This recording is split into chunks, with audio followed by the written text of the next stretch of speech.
I'm Jim Mundorf. This is my grandpa Glenn Barr's place. A lot's changed here through the years, especially when it comes to raising livestock. When you look back at those changes and ask yourself what lies ahead, the answer seems obvious. We are headed towards the end of raising livestock on small farms and ranches.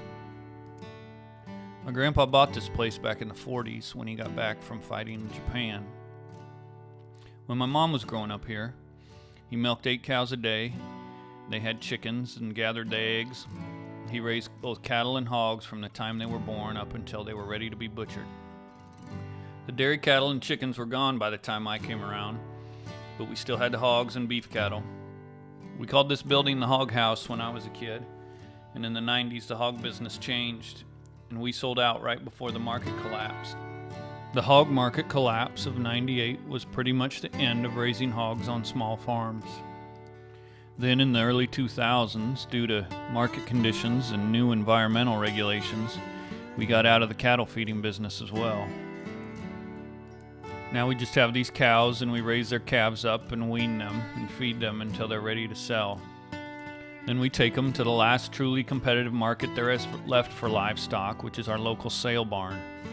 There, a cattle feeder will buy them and feed them out until they're ready to be butchered.